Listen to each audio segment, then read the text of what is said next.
Bom dia a todos, os nossos companheiros do Pautalk, bom dia a todos que vierem a ter contato com esse material gravado. Um grande abraço. Nós vamos iniciar então mais uma manhã de estudos do Evangelho de Mateus, pegando hoje o capítulo 22, versículo 15. Então vamos lá. Tem como título aqui, né, essa parte, o tributo a César, tá? Então vamos lá, capítulo 22, versículo 15. Então, depois de partirem os fariseus, elaboraram, porque vocês lembrarem, né, Jesus estava ali no templo de Jerusalém, no templo de Salomão, na cidade de Jerusalém, né? Estava naquele embate verbal, né, com os fariseus. Então, várias situações surgiram aqui que nós conversamos já nos últimos estudos. E então aqui é a continuação, né? Então, depois de partirem, os fariseus elaboraram um plano de como enredá-lo numa palavra. Quer dizer, depois que eles foram embora, que eles saíram ali do templo, né? Os fariseus ficaram preocupados com a esperteza de Jesus, né? E como que ele tinha habilidade em lidar com os raciocínios, e como que ele saía das situações propostas pelos fariseus, né? Então, eles começaram a elaborar um plano para pegá-lo através da palavra, né? E enviavam-lhe discípulos deles com os herodianos, dizendo: Mestre, sabemos que és verdadeiro e ensinas verdadeiramente o caminho de Deus. E não dás preferência a ninguém, pois não olhas a aparência dos homens. Né? Quer dizer, eles vieram com uma conversa fiada, né? Vamos dizer assim, no linguajar mais coloquial, né? Eles foram enviados pelos fariseus, né? Alguns discípulos deles ali, eles vieram com uma conversa mansa, né? A gente diria conversa para boi dormir, né? Eles vieram com aquela conversinha mansa, vieram elogiando, né? E muitas vezes é assim que acontece, as pessoas quando querem nos pegar, muitas vezes elas vão elogiando, que é um modo muitas vezes de manipular, né? E então vieram, né? Exaltando Jesus, sabemos, mestre, né? Mestre, sabemos que és verdadeiro e ensinas verdadeiramente o caminho de Deus. Quer dizer, eles vieram jogando verde ali, né? E não dás preferência a ninguém, né? Até para que Jesus pudesse ouvi-los também, né? Então, às vezes a pessoa vem com essa conversa até para ela ser aceita, para ser ouvida, né? Pois não olhas a aparência dos homens. Dize-nos, pois o que te parece? É lícito ou não dar censo a César? Né? O censo aqui é o censo é avaliação, contagem das pessoas e avaliação de suas propriedades, espécie de imposto sobre renda e propriedades. Então eles faziam, de vez em quando, eles faziam uma coleta de informações, né? E em cima dessas informações cobravam os impostos, né? Até porque os judeus eles estavam controlados, ali, dominados pelos romanos, que dominavam boa parte das terras aí, né? Parte da Ásia, da Europa, né? Então, os romanos eles utilizavam pessoas entre os próprios judeus para cobrarem para coletar essas informações e cobrarem os impostos, né? Então era uma questão palpitante essa, era uma questão polêmica, assim como hoje a gente reclama de ter que pagar imposto, né? E não tem os benefícios que a gente gostaria, tal. Na época, os judeus ficavam muito nervosos com essa questão, porque eles eram praticamente roubados pelos romanos, né? Que dominavam eles, sugavam os seus recursos, né? Então eles foram pegar Jesus numa questão polêmica. Eles tentaram enredar Jesus justamente numa questão polêmica, né? Olha só, saia justa, né? Diz-nos o que te parece, é lícito ou não dar censo a César, dar as informações a César e pagar os impostos, vamos dizer assim, né? Por que eles colocaram essa questão? Porque se ele falasse a favor de pagar os impostos, os judeus iam ficar contra ele. Porque era uma questão irritante essa para o povo judeu, né?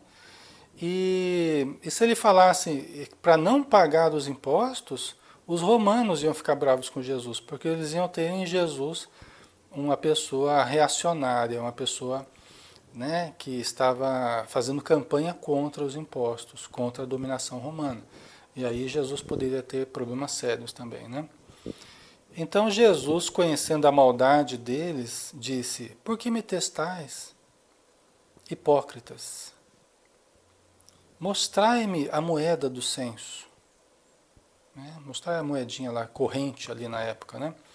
Trouxeram-lhe um denário. Né? O denário é a moeda de prata romana correspondente ao salário pago por um dia de trabalho no campo. Tá? Esse é o denário. Então, trouxeram-lhe um denário e diz-lhes: de quem é esta imagem e a inscrição que estava na moedinha ali? Né? Eles lhe dizem: de César. Então ele lhes diz: restituí, pois, a César as coisas de César e a Deus as coisas de Deus. Ao ouvirem isso, maravilharam-se e, deixando-o, afastaram-se. Coisa maravilhosa mesmo, né? Como que Jesus ele tinha a capacidade, o raciocínio rápido, né? Clareza de contrapor aquele pensamento malicioso, astuto, né? Um pensamento lógico, né? Mas que deixava ele sem ação, porque de fato, né? Se ele pega a moedinha e vê, a moedinha está lá a imagem de César. De quem que é essa inscrição e essa imagem? Pessoal, é de César. Bom, se é dele, né?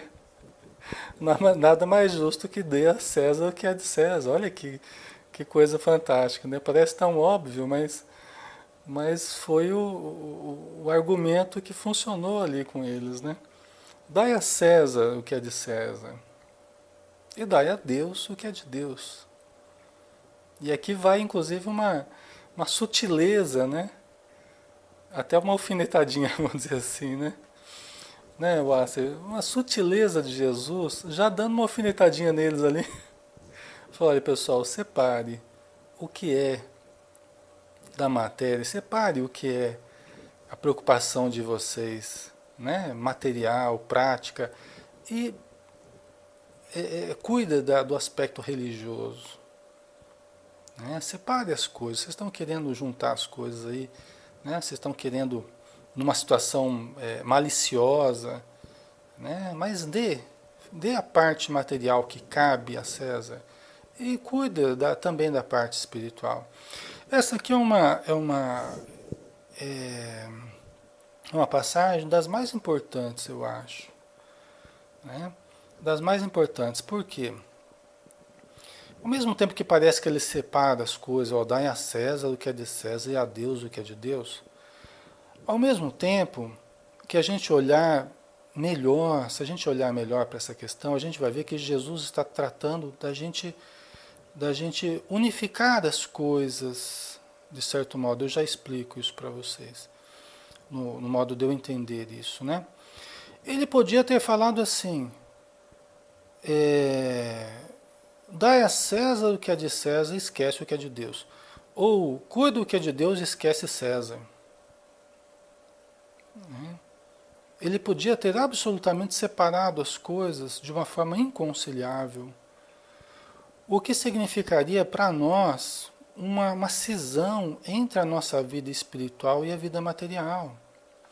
A gente percebe, por exemplo, no trabalho da Joana de Ângeles, que ela tem um esforço muito grande, através da obra psicológica dela, de integrar a vivência material com a vivência espiritual. Por quê? Porque ao longo do tempo, essas duas vivências elas têm estado divorciadas uma da outra. E daí uma série de problemas, tanto para uma quanto para a outra. Por exemplo, o Espiritismo é ciência, filosofia e religião, né? Tem que estar de par com a ciência da nossa época, tem que estar com um linguajar adequado à nossa época, a gente precisa estar integrado nessa realidade. Nós não podemos ter um discurso alienado. Nós não podemos querer viver uma vida alienada. Eu não posso, por exemplo, usar de justificativa porque eu sou espírita ou porque eu sou cristão para eu não pagar a água, não pagar a luz, não pagar os impostos. Eu não posso usar essa justificativa. Dê a César, dê a parte material, o que é a parte material. Satisfaça as necessidades materiais, mas dê também a Deus o que é de Deus. Vocês entendem? Quer dizer, Jesus ele acaba contemplando nessas duas recomendações os cuidados que nós temos que ter com a vida material. Às vezes a gente está buscando, dando a Deus o que é de Deus, esquecendo César. Isso aí a gente não pode esquecer César. Porque César representa as obrigações materiais. César representa os cuidados materiais que nós não podemos deixar de ter. Sob pena de sofremos as sanções de César, sofremos as necessidades da vida material, sofremos precariedades na nossa vida que não precisaríamos nem viver se nós respeitássemos as necessidades e as obrigações relativas a César. Vocês compreendem, pessoal? Então, eu acho de magna importância, né, esse aspecto, porque a Joana ela trabalha muito nisso, né? A integração do ego com o self. O César representando o ego, e Deus representando o self. A integração das duas necessidades, né? Enquanto nós estamos mergulhados na matéria, nós temos que aprender a viver essas duas realidades, a espiritual e a material. Às vezes eu posso buscar na espiritualidade como que uma fuga, porque eu não estou conseguindo lidar com César. Isso acontece muito. Então eu começo a fugir para buscar só Deus, né? Mas aí eu vivo uma série de problemas relativos à vida material, né? E a família sofre com isso, né? A Flor dizendo aqui, também não é justo não pagar as contas, né? Exatamente, vão cortar água, luz, aluguel, né? A gente tem que lidar com todas essas necessidades, não são apenas impostos, mas são necessidades que a vida material impõe, né? Nós temos que aprender a viver, senão a gente acaba vivendo alienadamente, né? Então vamos lá. Aí nós vamos tratar agora da ressurreição dos mortos. Capítulo 22, versículo 23. Ok? Naquele dia aproximaram-se dele saduceus, dizendo não haver ressurreição. E o interrogaram, dizendo, mestre, Moisés disse, se alguém morrer não tendo filhos, o seu irmão desposará a mulher dele e suscitará descendência ao seu irmão. Ora, havia entre nós 7 irmãos. Só para a gente resgatar aqui uma informação, os saduceus, eles eram meio que um modo de pensar, uma seita ali dentro do judaísmo, era uma vertente ali, que eles não acreditavam na ressurreição. Para eles era apenas a vida material. A gente vê a explicação, inclusive, no próprio Evangelho segundo o Espiritismo, né? Allan Kardec coloca uma explicação lá histórica, né? Ele faz uma breve explicação a respeito dos saduceus, tá? E os saduceus eles se contrapunham, de certo modo, aos fariseus. Eles eram meio que concorrentes no modo de pensar. Os fariseus pensavam de uma forma um pouco diferente. Os saduceus eles não acreditavam na ressurreição, tá? Para eles era a vida material aqui e não tinha nenhuma outra consequência lá a vida após a morte, né? Então, naquele dia aproximaram-se dele saduceus, dizendo não haver ressurreição. Então, os saduceus já chegaram dizendo não haver ressurreição, né? E aí, ressurreição, vamos só fazer um parênteses aqui. O que que significa, né? Elevação, levantamento, reerguimento, ascensão, estado de quem foi colocado de pé. Expressão idiomática semítica, que faz referência à ressurreição dos mortos, para expressar a morte e a ressurreição. Utilizavam os verbos deitar-se, morte, e levantar-se, ressurreição. Nesse caso, o substantivo descreve o estado de quem foi reerguido, foi colocado de pé após ter se deitado, morrido. Né? Então, essa pessoa voltar à vida, né? a ressurgir, né? Então, os saduceus não acreditavam na ressurreição, né? Só lembrando que nós estamos utilizando o Evangelho, lá, o Novo Testamento do Haroldo Dutra Dias, tá? Então, as notas que nós trouxemos aqui são as notas que ele mesmo colocou em determinados versículos, tá bom? Que tem algumas explicações aqui que por vezes a gente utiliza, tá? E dizendo então, os saduceus chegaram perto de Jesus e dizendo: Mestre, Moisés disse, se alguém morrer não tendo filhos, o seu irmão desposará a mulher dele e suscitará descendência ao seu irmão. Quer dizer, morreu o marido da esposa lá, se ele tem um irmão, eles não têm filhos, então o irmão pode desposar a esposa, né, do irmão que morreu e pode dar filhos, dando descendência ao irmão dele e tal, né? Aí a questão que vem, ora, havia entre nós 7 irmãos. O primeiro, após casar-se, morreu, sem descendência, deixando sua mulher para o seu irmão. De forma semelhante, o segundo, o terceiro, até o sétimo. Eita! Até o sétimo. Já pensou? Uma situação meio complicada aqui, né? Uma situação, de novo, eles querendo pegar Jesus no pulo, né? Né? 7 irmãos, né?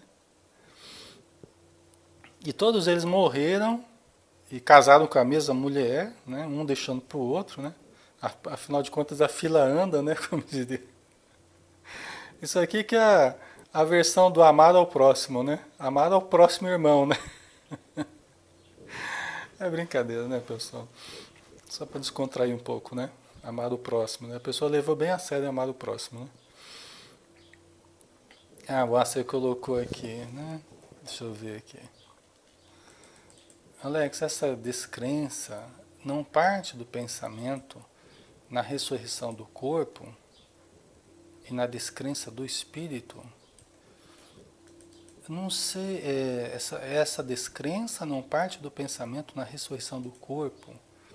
Você diz por parte dos saduceus, Wasser? Se for por parte dos saduceus, não sei, não sei. É uma questão um pouco confusa essa ainda, né? Até que ponto se acreditava na ressurreição do corpo mesmo? Até que ponto se acreditava na ressurreição do espírito? Por quê? Porque você pode morrer e ressurgir espiritualmente. Ou seja, a vida continua após a morte e você ressurge, você se levanta espiritualmente. Outros acreditam na ressurreição do corpo mesmo, que é o que muita gente tradicionalmente acredita nas religiões, né? Acreditam que o corpo mesmo, ele volta a viver, ele se levanta dos túmulos e tal, e volta a viver, né?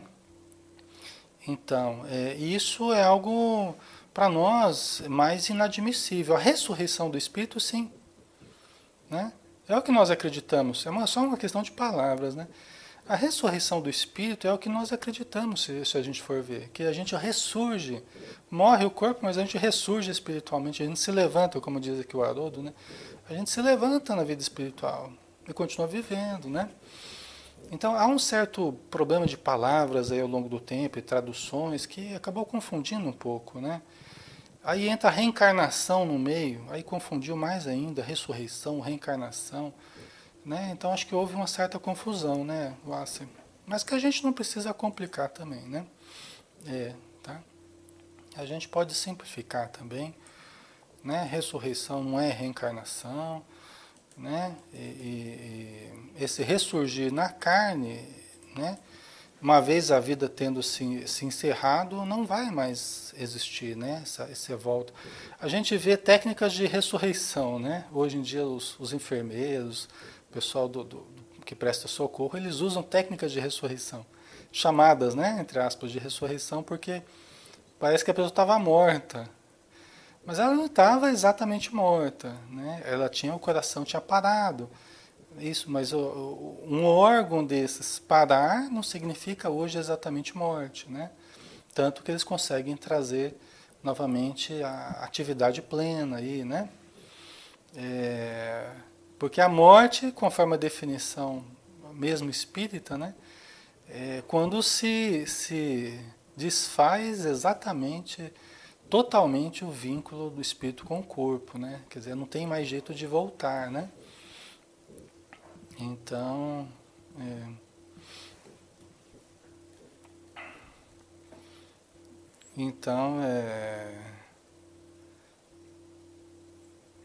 então, Elcio, mas aí, no caso que nem você colocou, né, da parábola do filho pródigo, né, mas aí no sentido figurado, né, repare nas palavras escritas no versículo 32 da passagem, mas era justo alegrarmos e folgarmos, porque este teu irmão estava morto e reviveu, e tinha se perdido e achou-se, né, então aí no sentido figurado, exatamente, Elcio, né? Não é no sentido literal, né? É uma imagem, né? Então é como uma pessoa que está dormente, né? Às vezes ela está acordada, mas está dormente espiritualmente, né? A gente usa às vezes essa imagem também, né? Tá ok. Não, você não tem problema, isso só enriquece aí o nosso, tá? O nosso estudo, tá? Então vamos lá, vamos continuar aqui, né? Então a questão lá dos 7 irmãos que desposaram a mesma esposa lá, né? Vamos ver como é que ficou a questão dos 7 irmãos aqui. É, posteriormente, depois de todos, morreu a mulher. Também, Ave Maria, né? Morreu a mulher. Portanto, na ressurreição, de qual dos 7 será a mulher? Visto que todos a possuíram, né? Então, é uma questão aí que a gente... né? Vamos tirar no palitinho, né? De quem que vai ser a mulher se todos desposaram? Né? Os saduceus não acreditavam na vida após a morte. Então eles estavam justamente querendo colocar uma situação drástica aí para ficar difícil de se acreditar mesmo na vida após a morte, né? Tem muita gente que faz isso quando a gente fala, né, da, das encarnações. Ah, mas eu vou chegar lá, vou ter um monte de pai e de mãe lá no plano espiritual, eu vou ter um monte de filho, né? Tem gente que usa esse argumento, né? Quando a gente fala de reencarnação, né? Pessoas que não querem acreditar tal na reencarnação. É uma forma de meio que desqualificar, né? Os conceitos aí que a gente tenta passar. O Elcio está colocando uma já é difícil, duas. Acho que elas podem falar o mesmo da gente, né, Elcio? Ai, ai. Então vamos lá, né? É, então, de quem que vai ser a mulher lá no plano espiritual? Em resposta, Jesus lhes disse: estais enganados, não conhecendo as Escrituras nem o poder de Deus. Quer dizer, vocês não conhecem nem direito as Escrituras, vocês fizeram uma leitura apressada, às vezes até literal demais de algumas questões, né? E estão tirando conclusões erradas, né? Jesus quis dizer aqui, né? Vocês não conhecem o poder de Deus também.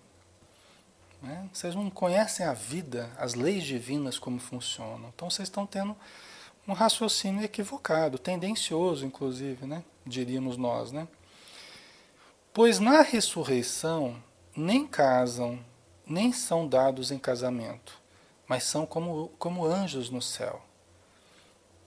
Né? Então aqui, nós não podemos ser muito literais também. Nós não podemos ser muito literais. Né? Nós temos que extrair daqui o que é necessário extrair, mas relativizar também com conhecimentos que a gente tem atualmente, né? Então, a primeira coisa que Jesus fala, olha, vocês estão enganados, tal, porque não é assim que funciona a coisa, né? Pois na ressurreição nem casam, nem são dados em casamento. Então, aqui, para nós, para mim, fica claro que Jesus está falando do ressurgir espiritual, pessoal, vocês perceberam? Ele não está falando da reencarnação, não está falando de ressurgir na matéria, levantar do túmulo. Ele está falando do ressurgir espiritual, ressurreição como a continuação da vida. Morreu o corpo, o espírito se levanta, ressurge, continua vivendo, né, pessoal? Vida espiritual, para mim fica muito claro aqui, vida espiritual que Jesus está falando, né? Mas olha só o detalhe, na ressurreição nem casam, nem são dados em casamento, né? Mas são como os anjos no céu. Interessante isso, porque parece contrapor, de certo modo, as informações que a gente tem espiritualmente, né? Por quê? Porque a gente vê na obra do André Luiz, por exemplo, que existem casamentos no plano espiritual. E as pessoas continuam constituindo famílias, continuam constituindo a sua casa, mantendo certos vínculos, continuam, né? Programam a próxima reencarnação, programam o casamento na matéria, vão reencarnar um depois o outro, vão casar aqui na matéria também. Vocês entendem o que eu quero dizer? Aqui parece contrapor um pouco, né? O André Luiz fala, né, dos casais que vão lá no Bosque das Águas fazerem juras de amor e vão planejar a próxima encarnação, né? Deve ser uma coisa maravilhosa. Você namorar no plano espiritual deve ser coisa de outro mundo, né? Deve ser coisa de outro mundo. Né, pessoal? É coisa de outro mundo, né? Tá? E aí, então, veja bem. O que eu imagino, né, Marcinho? Deve ser coisa boa, né? Ir lá no Bosque das Águas, deve ser uma maravilha, né? O que eu imagino aqui é o seguinte, pessoal, assim como o Kardec e os espíritos, o livro dos espíritos, os espíritos foram muito generalistas. As perguntas e respostas do livro dos espíritos são perguntas e respostas gerais. A gente sempre falava isso no estudo do livro dos espíritos. Os espíritos não entravam em detalhes. Eles falavam aquilo que era, às vezes até parece que contrapunha outras informações que a gente tinha, mas é porque a gente tinha informações mais detalhadas. E os espíritos falavam de uma forma mais geral, mais ampla, né? Eu acredito que essa é uma dessas questões. Eu acredito que essa é uma das questões, é uma das partes aqui que Jesus ele dá uma visão, até uma visão de futuro, porque esses vínculos materiais que a gente tem, esses papéis maritais, papéis sociais que a gente tem, eles têm uma relação muito próxima ainda com a matéria. Jesus falava, provavelmente, aqui no meu modo de entender, Jesus falava do vínculo fraternal, amor universal. Amor universal. É normal que a gente pense na vida espiritual como extensão da vida material. Então a gente pensa ter um marido, a esposa, os filhos, propriedade de um, propriedade de outro, né? O marido é propriedade da esposa, a esposa é propriedade do marido. Mas eu acho que aqui Jesus está falando da expansão do amor, que passa a ser universal, né? Então, querendo dizer assim, olha, não vai ser como é na matéria, pessoal, vai ser diferente, vai ser como os anjos no céu, né? Que tem um amor universal, tem um amor indistinto, tá? É lógico, isso é uma visão de futuro, creio eu, né? As regiões mais próximas da Terra, elas conservam muito ainda dessas vinculações, desse tipo de relação que nós temos na matéria, né?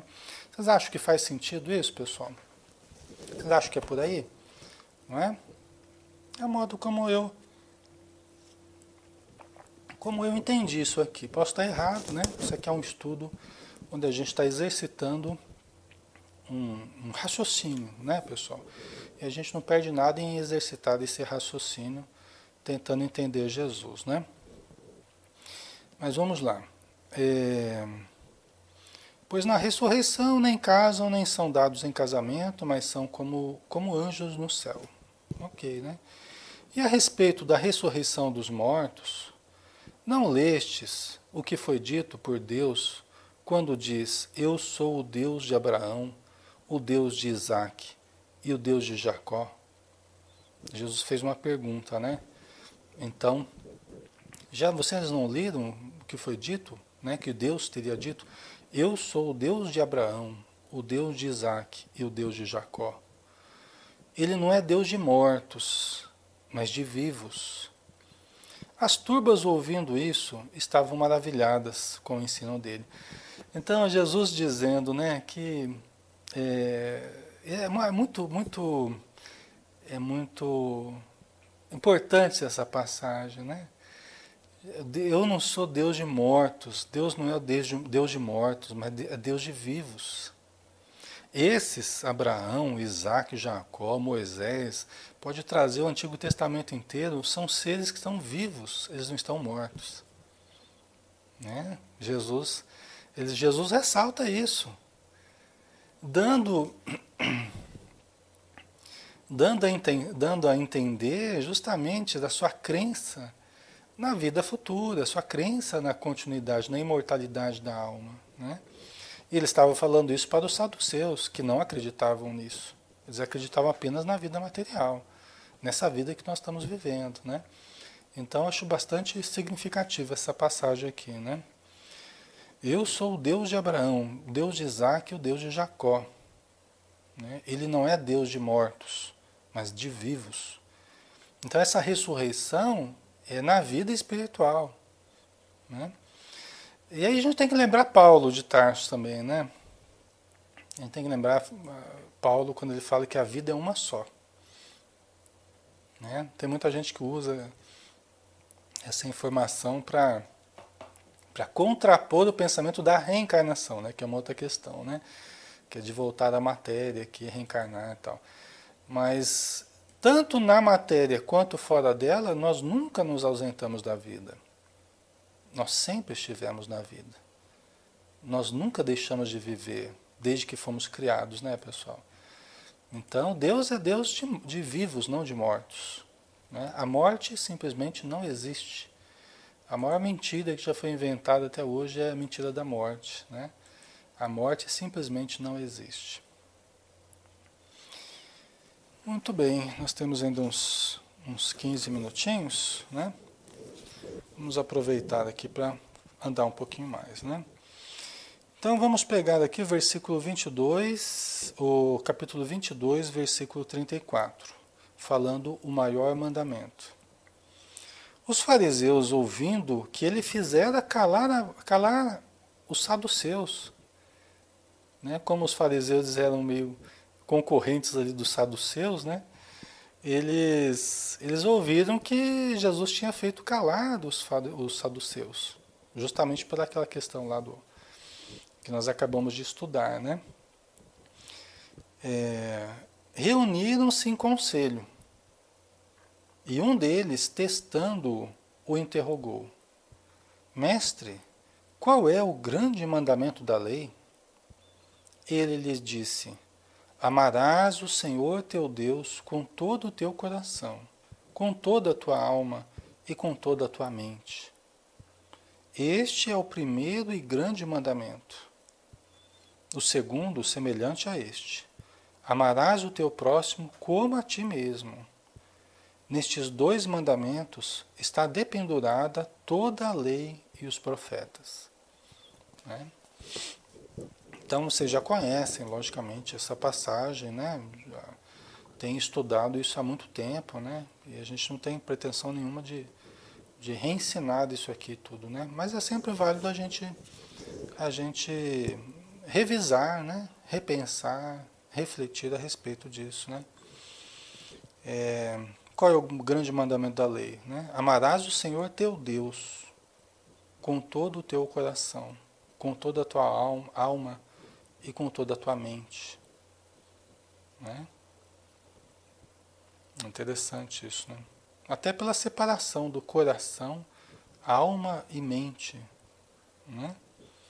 Talvez seja difícil para nós entendermos hoje o significado que davam para uma coisa e para outra, né? Para a alma, para a mente, para o coração, né? Às vezes Jesus falava muito para o coração, né? É, essa aqui, mente, por exemplo, né? Mente, é difícil Jesus falar mente. Jesus geralmente falava coração. Por que pensais mal em vossos corações? Né? Ele não fala por que pensais mal em vossa mente. Interessante, né? O Carlos Torres Pastorino ele faz uma abordagem sobre isso no livro Impermanência e Imortalidade, do Divaldo Franco. Ele é uma psicografia do Divaldo, né? O Carlos Torres Pastorino em espírito, né? Que depois ele faleceu e escreveu através do Divaldo. E ele fala sobre essa característica de Jesus, de falar sempre do coração, né? Inclusive ele fala, o Pastorino fala da cardioenergética, a importância da cardioenergética, que seria uma ciência nova, que teria no coração o centro, na verdade, da vida e a supremacia do coração sobre o cérebro. Você vê que é interessante isso aí, né? O Pastorino falando num livro do Divaldo, né? Então é uma coisa para a gente olhar com cuidado isso aí, né? Ele falando da supremacia do coração sobre o cérebro. Hoje em dia a nossa ciência, ela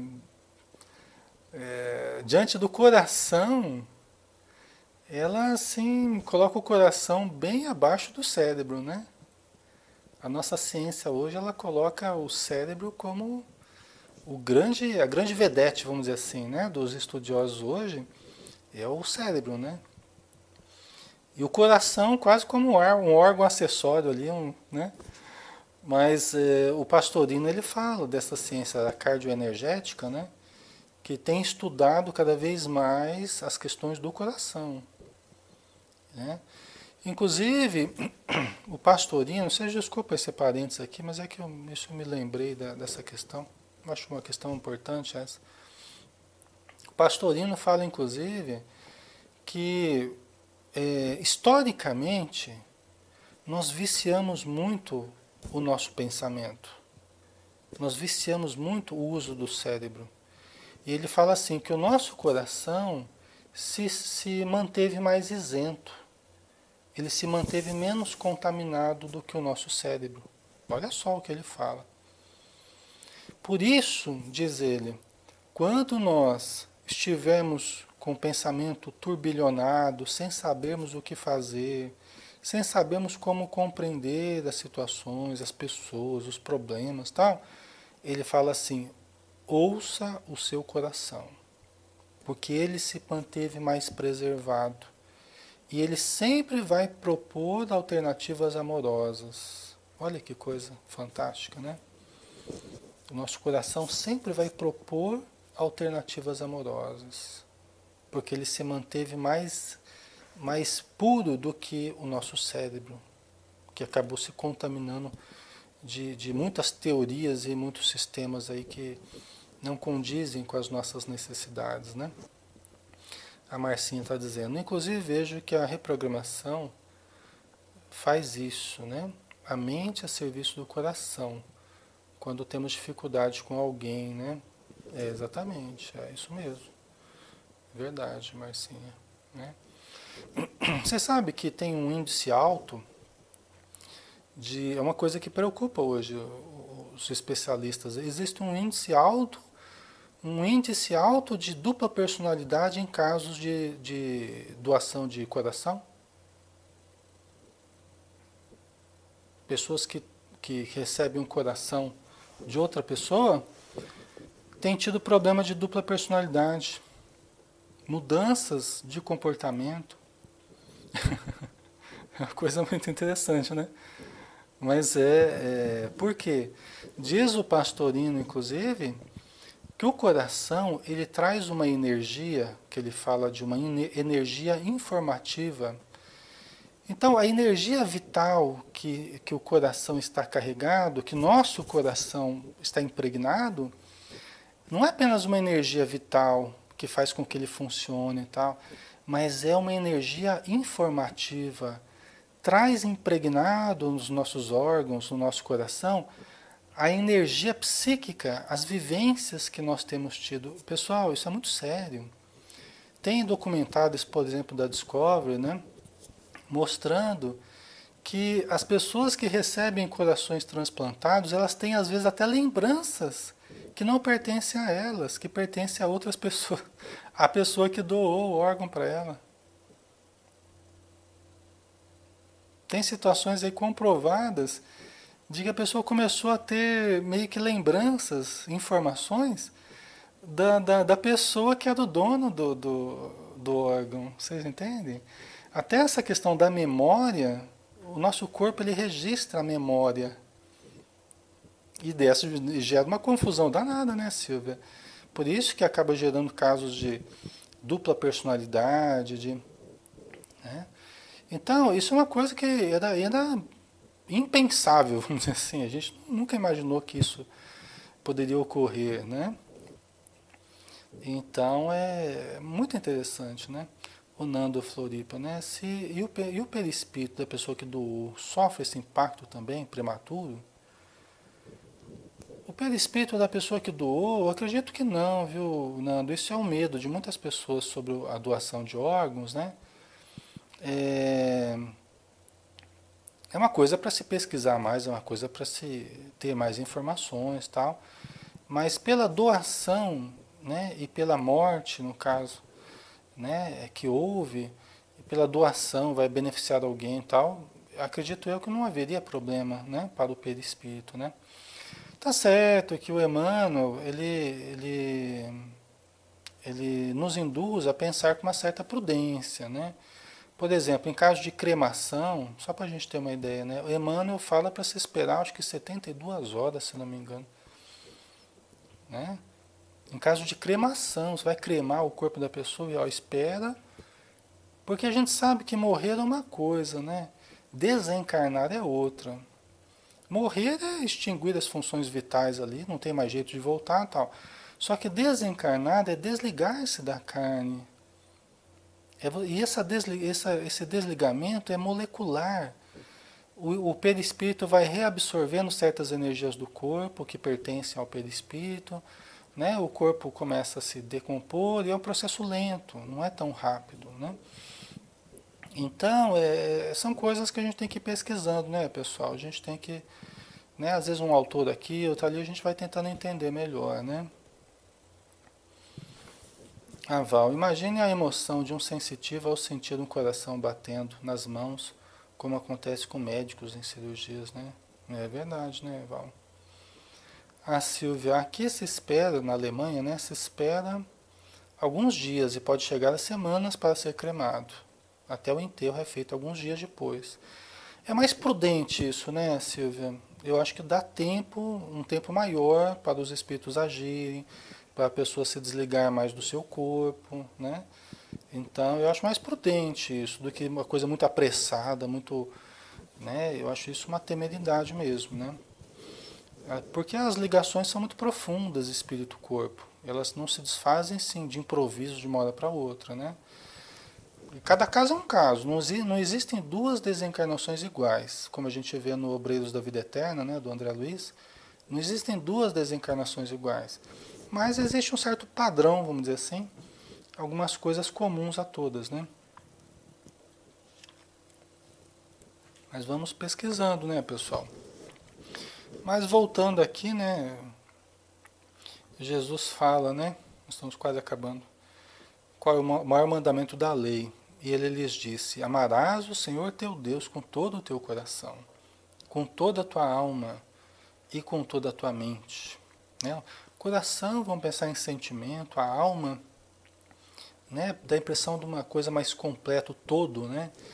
Inclusive aquilo que transcende, né? E com toda a tua mente, teu raciocínio, talvez, a tua inteligência, né? Porque às vezes a pessoa vai para o lado do sentimento, mas não associa a razão à fé, né? Só vai pelo sentimento. Falta, às vezes, alguns significados, até para entender essa relação com Deus de uma forma mais profunda, né? Agora, o que me chama bastante atenção sempre nessa passagem, pessoal, só para a gente finalizar aqui, é essas duas questões. Amar a Deus sobre todas as coisas, né? Amarás o Senhor teu Deus com todo o teu coração, tua alma, tal, tal, tal. E amar ao próximo como a ti mesmo. Então são essas duas proposições que Jesus faz. Interessante, né? Por que amar a Deus em primeiro lugar?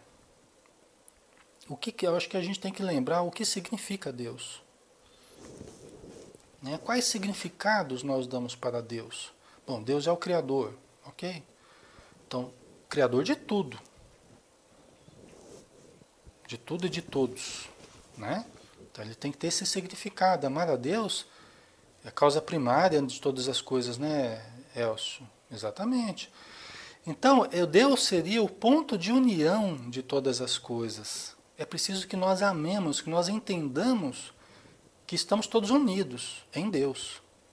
Deus é o ponto de união entre todos nós.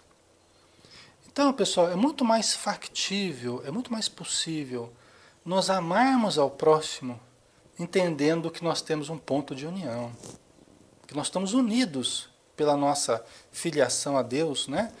Por sermos filhos de Deus, por sermos criaturas de Deus, por termos Deus dentro de nós. Então, isso é um ponto de união que facilita amar ao próximo. Eu primeiro preciso entender qual é a minha ligação com o próximo. Vocês percebem isso, pessoal? Qual é a minha ligação com o próximo? Eu tenho uma ligação. Nós não estamos divorciados, nós não estamos separados eternamente. Nós temos uma ligação muito profunda. Por quê? Porque o mesmo Deus que está em mim está no próximo também. Não tem até aquela frase lá no Namastê, lá, o Deus que está em mim, saúde o Deus que está em você. Não é uma coisa mais ou menos assim? Eu não lembro direito. Não é? Todos nós fazemos parte de uma mesma realidade. Tá? Então isso é interessante a gente pensar.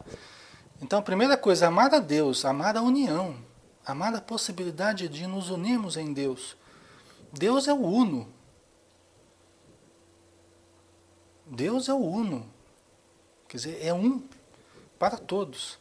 Nós estamos caminhando cada vez mais para essa integração com o uno que é Deus. Não quer dizer que nós vamos perder a nossa identidade, que nós não vamos, né? Não quer dizer isso, mas quer dizer que nós estamos cada vez mais unos com Deus, conforme nós vamos de fato buscando Deus, compreendendo, sentindo, vendo, né?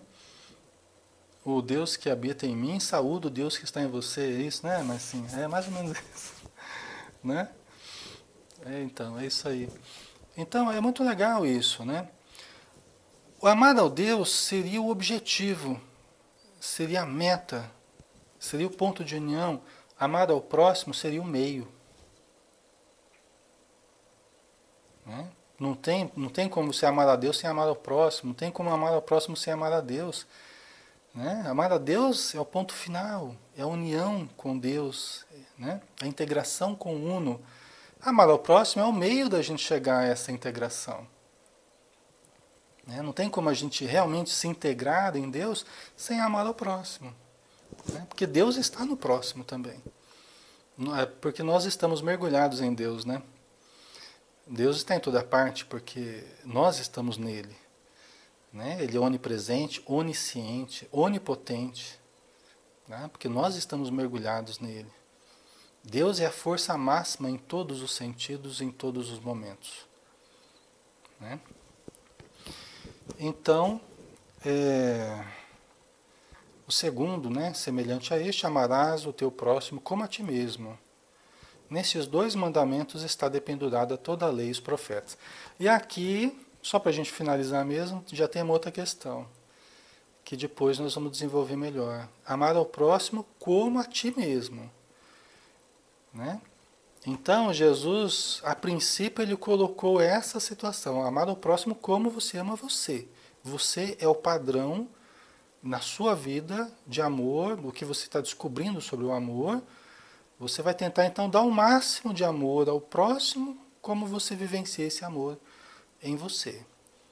Só que mais para o final da existência de Jesus, ele muda esse pensamento. Não é que ele muda, ele amplia esse pensamento. Ele faz uma outra proposição. Qual é essa outra proposição? Não sei se vocês se lembram. Aí ele muda o referencial dessa proposição.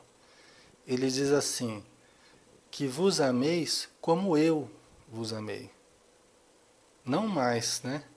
Como vos amais, como vós mesmos vos amais, mas como eu vos amei. Quer dizer, o referencial não somos mais nós. O referencial passa a ser Jesus. Porque quando ele já tinha dado os ensinamentos, então a gente já tinha uma visão de amor diferente da visão que a gente tinha. A princípio, nós iríamos amar ao próximo como a gente ama a gente mesmo. Ok, nós somos o padrão. Mas depois que Jesus deu um padrão diferente, ele nos aconselha, olha, que vos ameis como eu vos amei. Aí já muda de figura, né, pessoal? Só que isso é uma outra história. Nós vamos ter que desenvolver melhor outro dia, né? Nós vamos ter que continuar em outro momento. Tá bom, pessoal? Então, a gente para aqui, né, no capítulo 22, versículo 40. E semana que vem a gente vai falar sobre o Messias, Filho e Senhor de Davi. Tá bom? Então, tenha um ótimo dia. Obrigado pela presença de todos. Um grande abraço, tá? Tenha um ótimo dia pela frente aí. Até mais.